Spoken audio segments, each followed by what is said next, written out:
व्यवसाय को लेकर देवताओं में ये चर्चा चली कि भाई जब समाज बढ़ता है तो व्यवसाय का रूप बदलता गया। सब लोग किसान हैं, आज से 50 साल 100 साल पहले जाइए सब लोग किसान थे। उसी में कोई कारीगर बन गया, कोई खेती करने लगा। तो चौरसिया समाज पान के व्यवसाय में कैसे आ गया? वहाँ पर स्थिति ये हुई कि जब सभी बिरादरियों के लिए एक एक रोजगार दे दिया भगवान इंद्र ने, तब महर्षि चौरसी जी ने कहा कि हमारे समाज को क्या दिया गया, हम भी किसान थे। तो उस समय पान का जो बेल था वो बहुत ही पवित्र बेल है, पूजा में सबसे पहले अर्पण किया जाता है। तो उस बेल को व्यवसाय के रूप में नहीं लिया जाता था। तब जाके वहां पर निर्णय लिया देवताओं ने, महर्षि चौरसी जी ने कहा कि भाई हमारे समाज को क्या दिया जाए। तो व्यवसाय के रूप में हमको पान दिया गया। जैसे माली समाज के लोग फूल का व्यवसाय करते हैं, उसी तरीके से हमारे चौरसिया समाज को पान का व्यवसाय मिला। अब वहाँ से होता है कि फिर पान की खेती आगे बढ़ती गई, अलग अलग फिर पद्धतियों में हम लोग अलग अलग व्यवसायों से जुड़ते गए। अब यहाँ पर जो मुख्य उद्देश्य था हमारा कि हम महर्षि चौरसी से लेकर और आज तक इस बीच में लाखों चौरसिया लोग आए होंगे जो बहुत ही प्रबुद्ध थे समाज के, और उन लोगों ने समाज के लिए बहुत कुछ किया।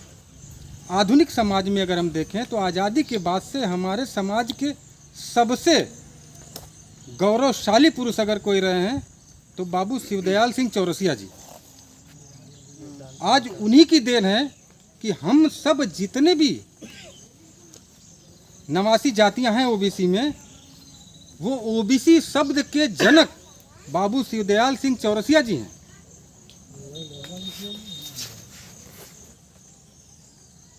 उनकी बौद्धिक क्षमता इतनी अच्छी थी कि ये सोच लीजिए कि वो इंदिरा गांधी के खिलाफ चुनाव लड़े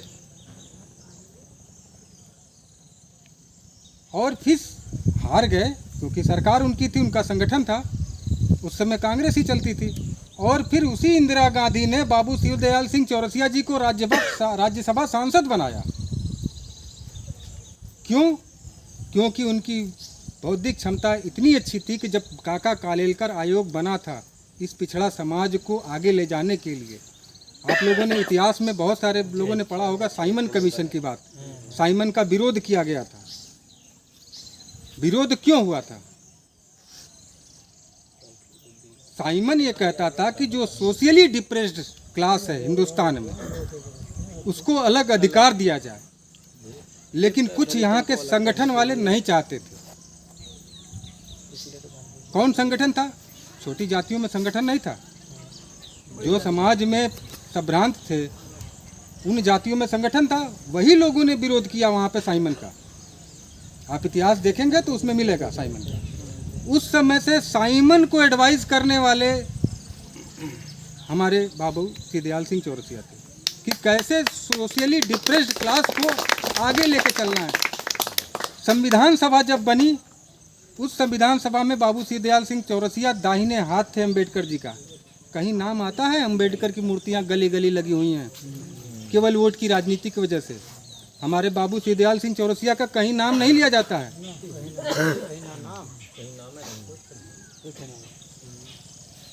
तो क्यों हम अपना इतिहास भूल बैठे हैं? इतना बड़ा बौद्धिक समाज हमारा था, लेकिन कहीं न कहीं जो है एकजुटता की वजह से का जो उद्देश्य था उसको हम लोगों को लेके चलना है। तो क्या क्या उनका उद्देश्य था, कैसे हम लोग आपस में संगठित रहें। पहले चौरसिया समाज संगठित हो, फिर पिछड़ा वर्ग संगठित हो, ठीक है। तब जाकर जो